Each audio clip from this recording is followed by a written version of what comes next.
Well, we continue our weather impact alert, not only because of lake effect snow, but also because of brutal wind chills. And I'm going to have more on that here momentarily. But I also want to show you where we're standing when it comes to snow on the season. Now, today in Buffalo, we really did not see a whole lot of snow. It was just that quick burst there around midday. Officially, 1.2 inches is all we have seen here in Buffalo. So for the month, we actually still have quite the deficit. We should be up around 17 inches.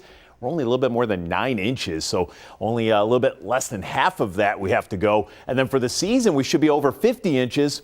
We're sitting about 44 inches, so we still have a snow deficit. We're going to be trying to cut into that as we go the next several days, because pretty much each and every day this week, we'll at least have some chances for some snow.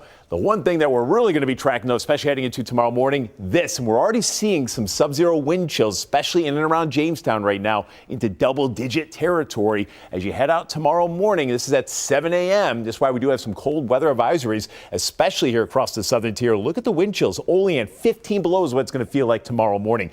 Wellsville, 17 below zero stepping outside. 16 below in Jamestown. Not quite as harsh here in Buffalo, but here we are, 7 a.m. Buffalo to Niagara Falls. Anywhere from 5 to as much as 15 below. We'll try to take a little edge off for you into the afternoon, but even throughout the second half of the day, here we are at 5:30, we're still seeing some of these sub-zero wind chills. It really won't be until Wednesday. We'll try to get these numbers back into that positive range. Of course, along with that brutal cold, we continue to track heavy lake effect snow, especially across some of the deeper south towns, Hamburg, Point southward, Angola, Brant, Farnham, stretching inland.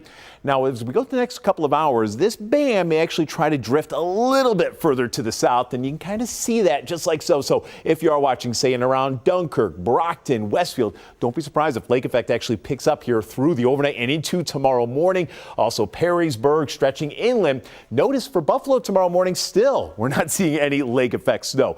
That will eventually change, but not until the end of the day. So for the most part, it is still primarily the south towns. Here we are around midday. That lake effect snow still sitting there across the south towns, pretty much where it's currently sitting. And then for Buffalo, it won't be until about 5:30. Now we're seeing some of that snow begin to lift in. By then, though, this is at 6:30. By then, the band just a lot weaker, not quite as intense as what we have seen. So it looks to be a lot more manageable when all is said and done. It tapers off tomorrow night, and that gives us a quiet start to your Wednesday morning. But then we have some widespread snow showers that will move in for your Wednesday afternoon. With it, though, will be some slightly milder air. Won't be quite as frigid on Wednesday. Temperatures will try to briefly get back into the low 30s, but that's only out ahead of our next shot of true polar air. And that will be with us as we finish up the week and head to the weekend. So Snowfall Mountain, again, this is one of those events you just travel a couple of miles. You go from a coating to a couple of inches, 2 to 4 inches, and all of a sudden you're sitting at about a foot of snow here across some of the south towns.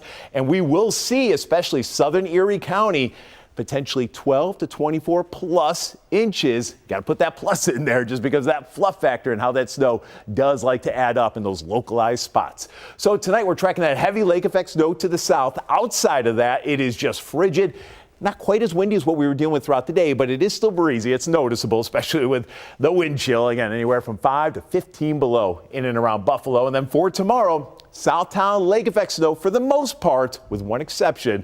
It does arrive here in Buffalo late in the day into tomorrow evening. So a little wintry here tomorrow evening, but nothing that looks like you couldn't drive in tomorrow. Wednesday, it's a quiet start. It's not as cold into the afternoon, but by then, that's also when we're going to be tracking some widespread snow showers. It doesn't look to be a whole lot. It looks as though we'll see a coating to maybe a couple of inches out of that. Again, temperatures briefly back into the low to mid 30s because Thursday we go back the other direction. We start out with snow showers Thursday morning. We clear out Thursday afternoon. And that's with colder but also drier air working in. And look how cold it's going to be. We're not just talking a day here in the teens like tomorrow, but Friday, Saturday, Sunday. And look at the high temperatures. This is a stretch of days.